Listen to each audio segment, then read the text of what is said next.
కడియాల సీతారామయ్య గారు అనే ఎస్సీ కాదు, ఎస్టీ కాదు, కనీసం బీసీ కూడా కాదు, చంద్రబాబు నాయుడు గారికి సంబంధించిన వ్యక్తి. ఆయన బిల్డింగ్ అది. అంటే అక్కడ కూడా చంద్రబాబు నాయుడు గారు ఉద్దేశపూర్వకంగా వంశీకి బెయిల్ రాకూడదు అని నాన్ బెయిలబుల్ కేసు కింద దీన్ని మార్చాలి అనే ఉద్దేశంతో చేసిన మరో కుట్ర ప్రయత్నం. మరోవైపు ఈ కేసులో దాదాపుగా 94 మంది మీద కేసు పెడితే చంద్రబాబు నాయుడు గారు నెలల తరబడి వైఎస్ఆర్సీపీ నాయకులు వేధించాలనే ఉద్దేశంతో ఇంకా 44 మందికి ఇంకా బెయిల్ రాకుండా చంద్రబాబు నాయుడు గారు అడ్డుకుంటా ఉన్నారు. బెయిల్ రావాల్సిన చోట నెలల తరబడి బెయిల్ రానివ్వకుండా అడ్డుకుంటా ఉన్న పరిస్థితి చంద్రబాబు నాయుడు గారు.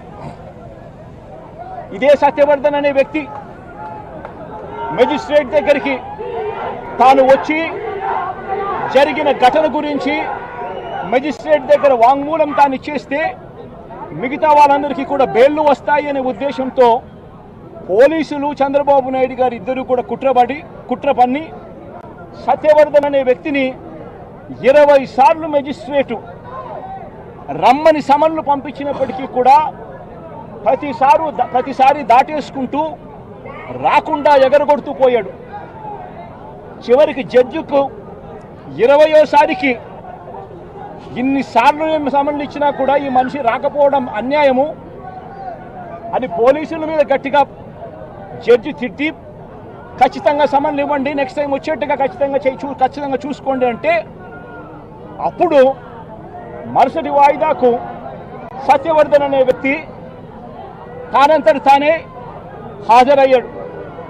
హాజరై ఈ ఘటన జరిగిన సమయంలో ఇంతకుముందు తాను 161లలో ఏదైతే చెప్పాడో అదే విషయాలను మళ్ళీ జడ్జి గారి సమక్షంలో అదే విషయాలే ఆయన తెలియజేశాడు.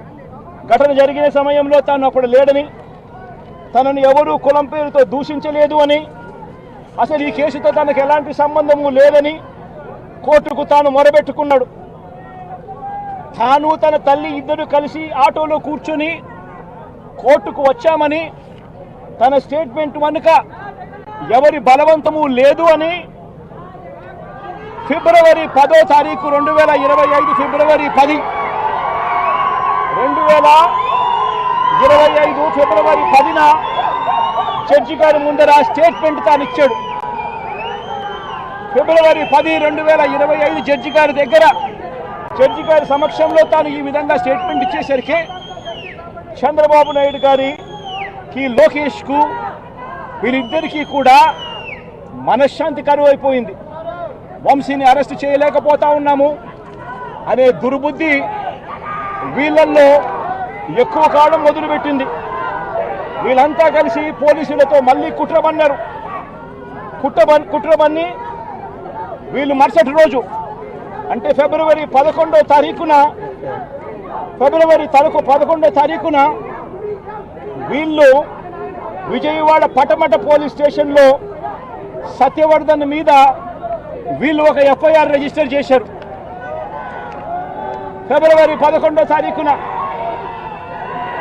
సత్యవర్ధన్, వంశీ ఇద్దరి మీద వీళ్ళు ఎఫ్ఐఆర్ రిజిస్టర్ చేశారు. కోర్టును తప్పుదోవ పట్టించారు అని వంశీని, సత్యవర్ధన్ మీద వీళ్ళు తప్పుడు కేసు బనాయించారు. కోర్టును తప్పుదోవ పట్టించారు, తప్పుడు సాక్ష్యం తాను ఇచ్చాడు అని చెప్పి వీళ్ళు ఎఫ్ఐఆర్ రిజిస్టర్ చేసి ఆ ఎఫ్ఐఆర్ రిజిస్టర్ చేసిన కాపీని తీసుకొని పోయి సత్యవర్ధన్ అమ్మను, సత్యవర్ధన్ నాన్నను, సత్యవర్ధన్ అన్నను అందరినీ కూడా బెదిరించి ఫిబ్రవరి 12వ తారీఖున సత్యవర్ధన్ అన్న దగ్గర నుంచి ఒక తప్పుడు కేసు వాళ్ళ అన్నతో పెట్టించారు.